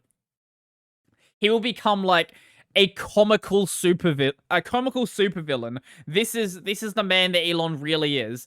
I see it now. Just mark my words. In 50 years, Elon's going to be a cyborg. I guarantee it. I don't know what this fucking tangent I'm going on is, but, I'm only half taking the piss. Only half. A good part of my brain wants to believe this because honestly, it would just be fun, to be completely frank. To be completely honest, it just would be a lot of fun. Terrifying, but a lot of fun. Now, speaking of things that are terrifying, but not a lot of fun, there is a lot of people out there who have images online that they never really wanted to be out there, that they never really, or they're too young to really say that they actually want those images to be out there, and they just sort of, like, made their way out there, and then at some point, you know, you're like, that was a dumb thing I did as a kid, maybe it should be taken down. But Google has taken a fairly hands-off approach, unless you're a government, unless you're China, or Russia, or the US, or Australia, or literally any government in the world, taking a very hands-off stance with moderating the images and the search results that actually show up in their search engine. But Google has said they will let minors request to have their pictures removed from image search. Now, in the case of them being minors, it's going to be their parents requesting it. But basically, the idea here is that you would be able, like, if you're under the age of 18, you would be able to request that these images of yourself, whether they're like, indexed Facebook images or something like that, would be hidden from the search engine. I've had some people say, oh, this just isn't possible. There's no way you'd be able to do this. But Google already does this. Like, they do this for countries like China already. It's just not in the case of these images. It's just, mocking statements of their political figures. But to be honest, I don't think this is actually a bad thing. There is one problem I do have with this, though. They want to do this only for people under the age of 18. I feel like this would actually be a really good plan that Google will never implement to have as an option to everyone.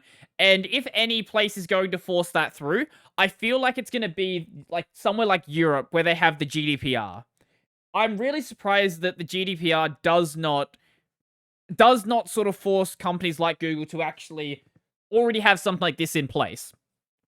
But I would like the option for anyone to be able to do this. And the reason why I say this is because there's a lot of people out there who will either be doxxed or for whatever reason just be getting harassed online for things they've done in the past.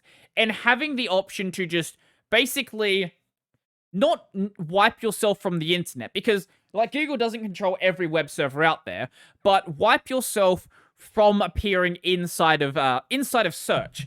Just that by itself is already enough to cut out a lot of what already would have been possible. Because sure, while someone could certainly dig for websites that does have that content still, it would be much, much harder to find.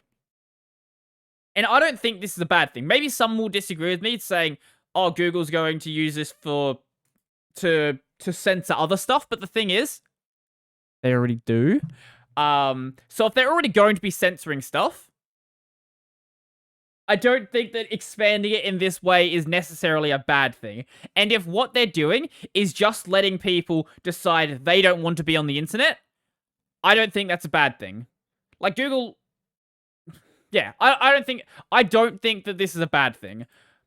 However, there is another child protection thing that happened recently, which I find much harder to stand behind based on a privacy aspect. So while Google in this case is doing something that, at least on the face of it, seems privacy protecting, Apple on the other hand,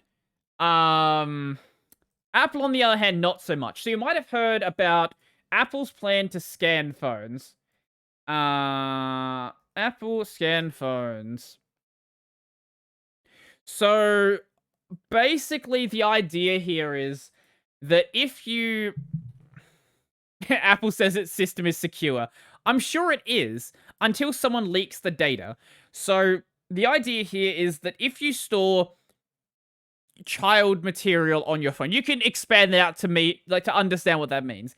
If you store this material on your iPhone or in iCloud, or you send these images over WhatsApp, basically their system would scan the device, determine if this is what, like, this content that is illegal, and what they do with that, well, what they do with that is very much up in the air. Probably report you directly to the police, which you probably should be reported to the police, but this is a very heavy-handed way of doing it. The reason I have an issue with this is because while we can find this one thing morally reprehensible, and anyone who's trafficking this information absolutely should suffer all the punishment they possibly can, this will not be kept at just this. Apple is the same company that has said, we will not unlock the phone of a serial killer, but now they're saying, in the case of this child material, we will scan this information and we will determine what it is. So they're taking this one stance on this one thing that is morally reprehensible, and this completely different stance on this other thing. And as I said before, countries like China, like Russia, like the US, the US can pretend like they are this haven for freedom, but your country also has the NSA, which was caught spying on all their citizens. Like every other country out there. While it might be enshrined in your law, if no one finds out, it's not illegal. This will be used to scan for other things. It will be used to scan for anti-government material. It will be used to scan for conspiracy content. All of this stuff, which in a country that should care about freedom, sure, maybe it's not going to be used to do anything, anything to prosecute people. But in other countries, like less free countries, for example, it's going to be a problem. Plus, once you give a company like this the freedom to scan your device, you know that that's going to be passed on to the police. It 100% will be, and it will be used for other stuff. And while you can make the argument that, sure, it's fine if it's going to only be used for illegal stuff, it won't be just used for illegal stuff. And that's the problem. And then once you start passing this information along, then you start opening up the opportunity for there to be vulnerabilities. And yeah, all of that ends up just being a privacy violation nightmare. And I don't particularly want anything to do with it. I have said in the past that Apple is a company that, at least at the face of it, on the face of it, cares about privacy. They don't profit off of selling your data to the same extent that a company like Google does. Google's entire business model is about selling your data. Apple, on the other hand, is about selling you expensive shit every year. But with this, I don't think I can say that Apple cares at all about privacy anymore. Because they just don't. Every single time you try to bring in something that is like a massive privacy violation or a massive violation of your rights, the way that you push it through is by saying the most extreme thing possible. If you want to push something through about scanning devices, you will say it's to protect children. If you want to do something about, I don't know, if you want to check every single person that comes through the airport, you're going to say it's something to do with terrorism. You're always going to use the most extreme example you can find to justify taking this action, when it will always be expanded into other aspects that the regular person won't find objectionable. Like, the regular person won't find the action objectionable. They will find the action of snooping into the action objectionable. But once you've opened up that floodgate, there's no way to really close it. But the only answer here is just don't buy Apple stuff, really. Like, it's not like Google's much better, but at least Google isn't doing this publicly. I'm sure behind closed doors, Google is doing some fucky stuff as well. I will find it very hard to believe that they are not. Especially with Apple just opening up the floodgates to let it be okay. But ultimately, phones are just bad. There's my boomer take for the day. Phones are bad. Don't use phones. People have asked me why I don't use ungoogled an ungoogled Android fork, something like Lineage OS. And the ultimate answer is that even if I do use that, the phone is still a tracking device. At the end of the day, you still are connecting to the cell network, and the cell network is still going to be able to track you. That, unless you're turning your cell network off, your connection to it off, that will still be used to track you. If you're using text messages, if you're making phone calls, none of this stuff is encrypted. None of this stuff is secure, and it will be tracked. That's why I don't. Because I can't convince all of my family just to start using nothing but Signal, because most of my family don't care. I can tell them why they should care, but at the end of the day, I have to at least use the things that the people I know actually use. This is the reason why I don't use, XMPP. People have been like, why don't you use XMPP? It's so much better than Matrix. It might be, but XMPP is like an MMO that doesn't have any players. This could be the greatest MMO of all time, but no one's using it. And that's going to very much affect the experience. And in the case of XMPP, that means you have no one to talk to. I don't really care to talk to people on 4chan. I want to talk to the people I know. That's sort of the important thing about having a communication tool. That's why I have a Discord server. Like I still have a Discord server, because even though Matrix is great, people are on Discord. That's where most people are. Even in the FOSS world, most people use Discord because most people aren't like as extreme as someone like Stallman, for example, who just won't use, who will try to use only free software. But even Stallman has to not go full Stallman because, you know, he has a bank account and stuff. Like, I don't know how I got to this, but the idea of going full Stallman is just not feasibly possible. While you can aim to have as little proprietary software in your life as possible, if you're going to have a bank account, if you're going to have a job, if you're going to do your taxes, like all of this stuff, you'll be interacting with proprietary software whether you like it or not.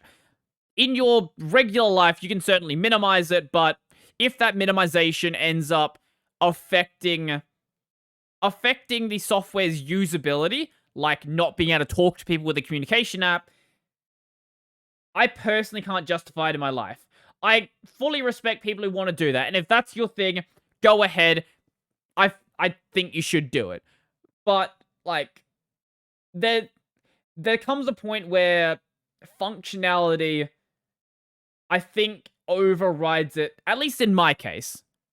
And I think that's okay. I think that's okay. Like, I get that someone's not gonna like that, but I think you have to just accept that, yes, sometimes there's people that you wanna interact with, or there's things you wanna do that just can't be done with free software.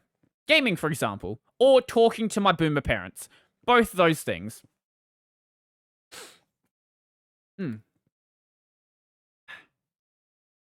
Since we are on the topic of Linux, this isn't much of a long topic, but I just found out something really cool you can do. No, that's not the one I want to talk about. That's a different one. This is the cool one I want to talk about. Basically, what this person did is, instead of like installing the system from a VM and like installing it on a virtual hard drive, they actually mounted their hard drive in the VM and then installed the OS onto that hard drive. This is not something I thought you could do. I didn't know this was a thing, but it makes a lot of sense. Like, thinking about it, it makes sense that you can mount your hard drive into a VM, but it just didn't click with me that was even a thing. So, basically, instead of having to, like, do everything completely from scratch, you can do this in a fairly safe environment, because the other thing about just mounting the one drive you need is there is no way to accidentally nuke stuff, because you've only given the VM the one drive it needs. So if it breaks, well, that's fine. Just restart the VM. Obviously, it does require, like, extra hard drives, but as we established earlier, hard drives are, like, really cheap. Not just mechanical storage, like, even SSD storage. Actually, let's go NVMe.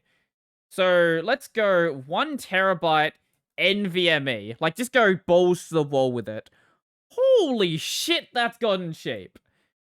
1 terabyte of NVMe, $110. What the fuck? That's stupid. So yeah, go buy one of those. Obviously alongside your primary drive. Mount it in the VM and you can install stuff. Gives you opportunity to break stuff, and I think it's cool. I don't know what they were using to manage this. VMD. Oh, they're using VirtualBox. Oh, so you can just do it in VirtualBox. Oh, okay, that's actually really cool. You can do this when doing virus scans on customers' computers. Huh. Why would one want to do this? Installation on older computers can be slow, and if you need to do a lot, it also distracts from current tasks. That seems like a very stupid, convoluted, risky way to install Linux. What makes it risky? Oh, one thing you might want to avoid doing, though, is doing things like installing your graphics drivers, because unless you're using a distro that lets you explicitly say, I want to install these drivers, yeah, you're going to install the wrong ones. You're going to install the VMware drivers, not like the NVIDIA or AMD or Intel drivers. And that could be a problem. Like this person did. It's not a big deal. Like, you can always just install the other drivers you need. But I would suggest skipping the graphical environment step and just getting a working system and then booting into that one. Why? Why not simply create a small petition for the ISO, boot from it, install, delete the petition later? Yeah, you could do that as well. Like, there are plenty of other ways to install Linux, but it's just a cool idea that you can certainly do this. I might do this for a stream, to be honest. Maybe I'll buy like a cheap hard drive or something and just mount that just for the lols and see what happens. I don't know, it could be fun. Like, go buy, I don't know, how much is a 128 gig SSD? 128 gigabyte SSD. Probably like a couple of dollars. You can get them for $20. You can get one for $20. Maybe I'll do that and like do it for a stream or something. That could be kind of funny, actually. Most of the installation process would just be exactly the same. It's just like this one part that I think would make for an interesting thing to talk about.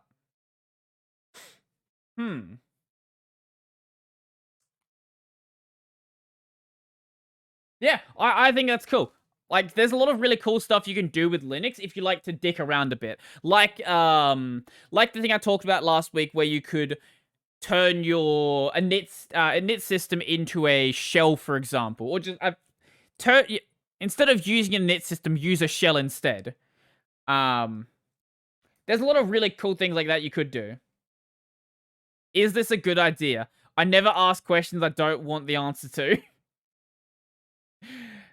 Why wouldn't you want the answer, man? You want to know this is an amazing idea. This is the best way to install Linux. Everyone should install Linux like this. But what would be the use case besides being the one person without a thumb drive? Being able to browse the Arch wiki while install... That right there. So whenever I install Arch, I have the Arch wiki up on my phone. That's actually a really good point. I didn't think of that one. Yeah, that's actually really, really useful. Maybe I do have to do this. I might go to like... maybe I'll go to... I could go to like the local PC store, buy a cheap hard drive and try that out. Huh. That could be fun. I want to do that now. That's a stream idea that I have to do. Unless DT has once again bugged my computer and is gonna steal the idea before I actually do it.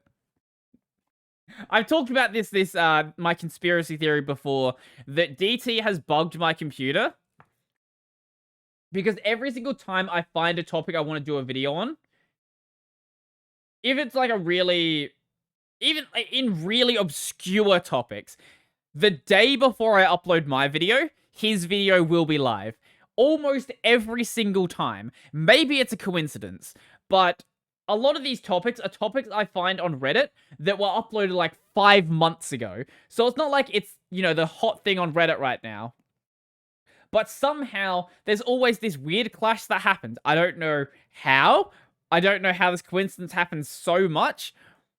It's just with DT. Nobody else. So there's my conspiracy theory. DT has bugged my computer or bugged my phone and is listening in on everything that I do. I'm watching you, DT. I'm watching you.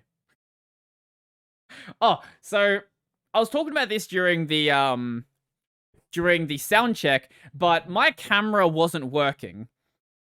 And there's a good reason why it wasn't working.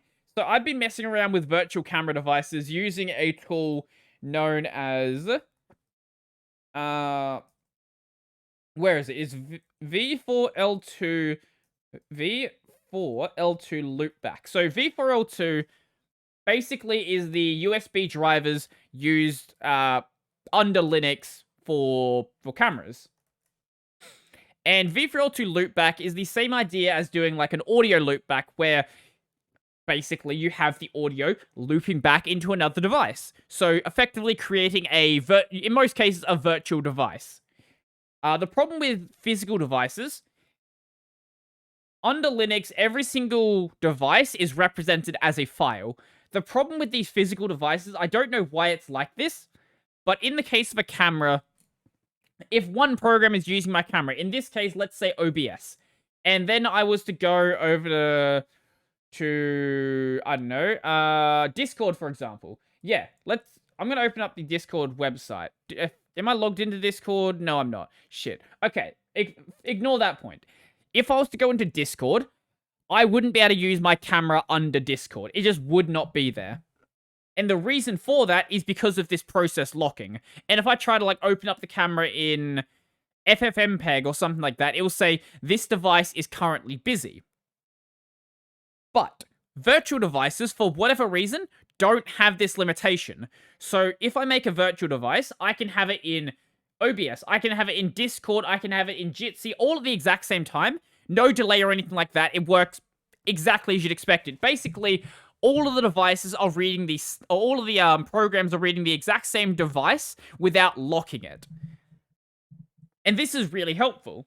One thing is, like, when I'm trying to capture stuff for my podcast, when I have a guest on, I want to be able to show my guest my camera and also record it. So we can both have, like, the best quality version, and so they can actually see me. This wasn't possible before. I had to, like, capture my camera inside of OBS, or inside of the Discord window, or inside of the Jitsi window. So my camera looks kind of shit. It looks as shit as the guest does, but I would like it to look better.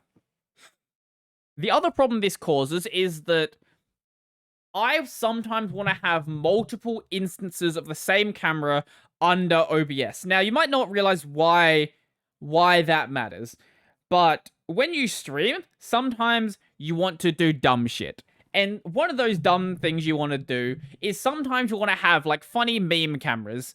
So maybe I want to have a wide version of myself. Maybe I want to have like an enlarged version of the video.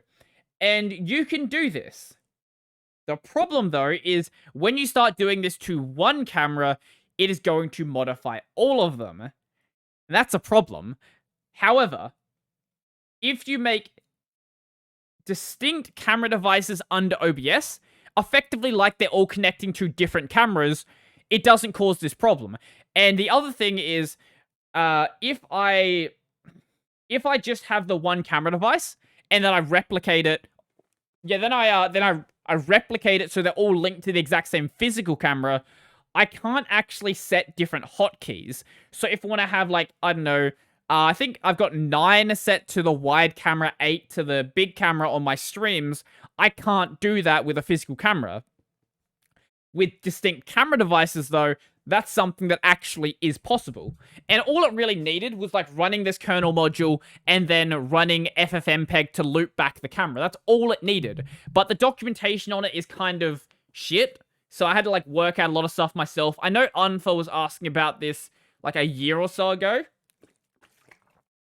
And people were telling him about V4L2 loopback, but they weren't really telling him how to actually do it. And the documentation on V4L2 loopback does not tell you either. It gives a bunch of examples, but these examples aren't examples that anyone would actually use. Like, they're all like things either that are built into OBS, like, hey, turning OBS into a virtual camera, or other, like, looping back into Skype or something like that, which, like, if you're just looping into one program, there's no reason to do that. Like, none at all. But I've got my setup working now. It's not as jank as I'd expected. The one bit of jank it does have is that under OBS, it doesn't happen under Discord or anything else. Under OBS refuses to acknowledge the camera actually exists. So it'll just show my cam link there and no other cameras. But this is one of the great things about having plain text save files. I can go into the OBS configuration file, and I can change the camera device from being /dev/video0 to /dev/video5. Video 5 is my loopback device, and it works. I can't change it in OBS. If I change it back to the cam link, I can't change it back. I have to, like, redo that same thing. But as long as I don't touch it, it works exactly as I'd expect. And that's good. I wish I didn't have to do that, and apparently other people don't. It's just, for whatever reason, my version of OBS is, like, jank as fuck. But that's sort of what I'd expect. Because everything I try to do with my version of OBS seems to be jank as fuck. So having more jank as fuck does not surprise me, like, in the slightest. But it gives me, like, the ability to do things that I wouldn't be able to do otherwise. I can't think of any other reason why I would use the virtual cameras. But just that feature by itself, honestly, is a good enough reason to spend, I think it was like the hour or something I spent trying to work it out. Not like it's that long, but, yeah, I still had to, like, sit there digging through bullshit to work it out. You know what? I think it works. I think it's a good addition to the stream. Now I can be like, haha, funny meme streamers and do funny meme stuff. Oh, lordy lord. What else do we have on this list? I actually have a bunch of other stuff that... This is my problem. When I plan out topics for my stream, I occasionally plan out, like, a bunch of extra stuff that I never actually get to. And it just, like, sits there. And in some cases, it's very timely stuff. So I'm just going to briefly touch on it, and then I guess we can end off the podcast. So I don't know how many people care about JoJo's Bizarre Adventure, but you should, because JoJo is a absolute fantastic series. And JoJo Part 8, JoJo Part 6. Why did I say 8? 8 is JoJolian. JoJo Part 6, Stone Ocean, I forgot the name, had a trailer that came out very recently. And, man, I don't particularly care about Jolene, the main protagonist in JoJo Part 8. But I'm actually excited now. I think that Jolene in animation actually is going to be a lot more fun than she was reading through the manga. I don't know what some of the antagonist voices are going to be like. There is one very well-known protagonist known as Pucci. He is this beautiful man right here. We don't know how he's going to sound just yet. He wasn't in the trailer. But I'm very, very excited to actually hear his voice. And I hope he ends up being, like, as hype in the anime as he was in the manga. I can't see how he won't be. As long as they cast him well, which most JoJo characters are cast well, he'll be pretty awesome. Now, in the same vein of anime, there was a new trailer for Boku no Hero Movie 3? I think it is. Yeah, Movie 3. Not Heroes Rising, that or Two Heroes. Those are the old ones.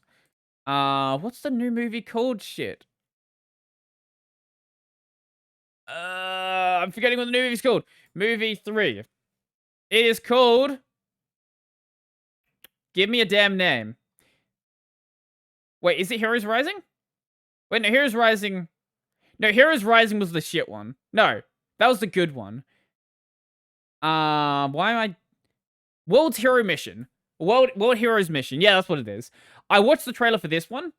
Basically, the idea in this one, I guess, is that the main character, Deku, is being framed for a murder, which doesn't make any fucking sense.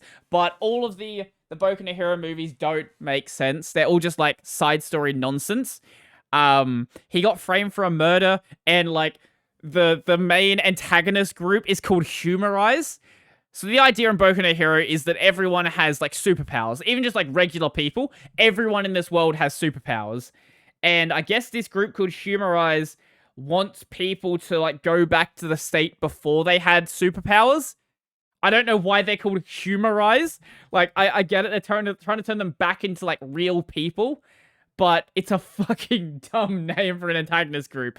And every single one of the movies, the antagonist has been obsessed with these superpowers. Not like, oh, I can have any other motivation. Like, all right, world domination, literally anything. It's just like, hey, I want to take your superpowers.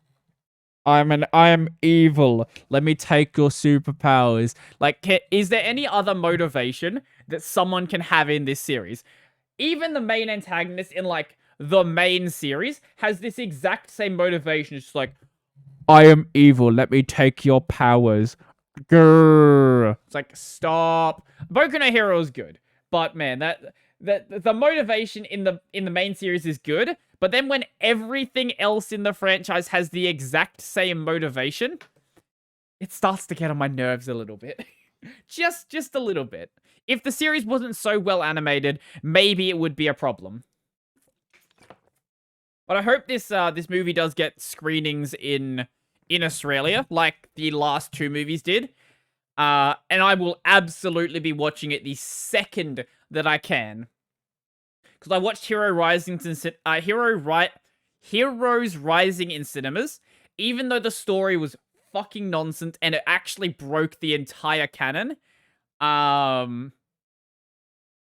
It was fun. It was well animated. The fight scenes were beautiful. The story made no fucking sense, and the story is actually better off without that movie existing. But it's still fun. And it's fun like the Dragon Ball movies are fun. Like, no one cares about bio-rolling or Cooler. But, like, it's cool nonetheless that these things exist. And I know, like, the newer Dragon Ball movies actually are good. And I'm oh, that's another thing. I'm very excited for the next Dragon Ball movie to come out as well. That got a CG teaser trailer. Well, I don't know what it's going to be about. I know there's, like, some new antagonists in the manga, but I don't know if it'll be manga stuff or side story stuff or what it's gonna be. All I hope is it has really, really badass action, and that's all we need. The Broly movie was very good. F was very good. Super was very good. Anything in the previous, sorry, what's the first movie called? Super? No. Wait. No, the first movie was not called Super. Dragon Ball Super movies. Let's see. No, not Dragon Ball. Let me see. Wait, no, it was Battle of Gods. Yeah, that's what it was called. It was Dragon Ball Super Battle of Gods. Yeah, that's what it was. Yeah, okay, that makes sense.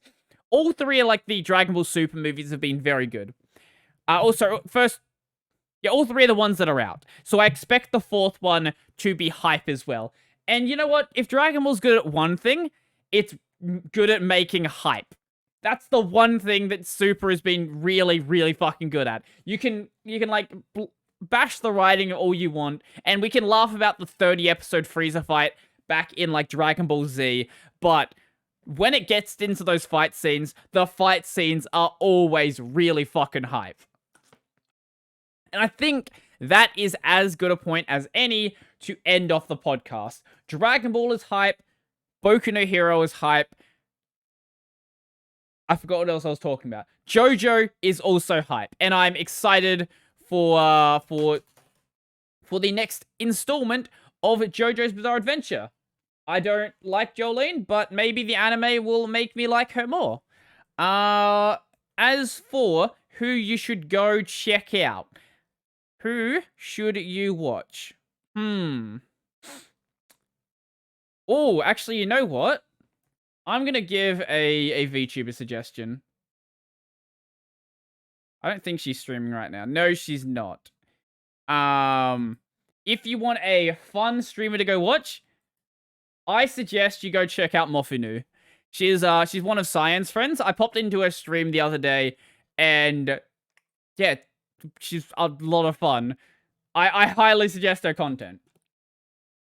She describes herself as not very chill. That one, you know, I can definitely agree with. Not very cute. I'm gonna disagree with that one. Not very smart. That one's to be decided. But judging by some of the things she said during the stream, you know, that one might be true as well. But very hype and ready to pick a fight. That is actually a really good Twitch description. I need to work on mine, to be completely honest. Like, that's really catchy. Mine, I don't even remember what mine is. I don't even know if I have a Twitch description. I need to, like, redo my Twitch stuff. It's like seeing like a bunch of VTubers I've been hanging out in their streams of recently. Seeing, like, their Twitch layouts makes me realize mine is, like, way over bloated and needs a lot of work. But yes, go check out Mofunu. She's cool. We think very similarly about how much to care about, like, things in life. Just don't. Things happen. Just accept that things happen and move on with it. That's pretty much how it needs to go, I guess. Yeah, also she plays Genshin. I haven't played Genshin myself, but it looks like a fun game. Also, she plays Osu, which is already a good enough reason to watch someone. And yeah. I think that'll be everything for me then. So, before I go, I would like to say, if you want to support the channel and become one of the amazing people... I don't have a layout for this one to actually show the Patreon supporters, but become one of the amazing people who support this channel. Please go check out my Patreon subscribe star LiberaPay, linked in the description down below. I've got a podcast called Tech... I know, that is what you're on right now. I'm doing my main channel outro. Shit. This podcast, Tech of a T, is available anywhere you can find audio podcasts, and the video version is available on YouTube and Odyssey. I've got a main channel called Brody Robertson Plays, where I live stream twice a week. No, I've got a main channel called Brody Robertson, where I upload Linux videos, and I upload videos about 6 times a week, and I live stream once a week. And I have a gaming channel called Brody Robertson Plays, where I live stream twice a week and upload 5 or so shorts a week. I know, it's a lot of videos, but in the case of the shorts, it's not that bad. Yeah, I probably would have more free time if I just didn't have so many channels. But where's the fun in that? So that'll be it for me. I don't have anything else to say. I guess be safe and don't buy Turtle Beach headsets. Buy literally anything else. That's it for me. I'm out.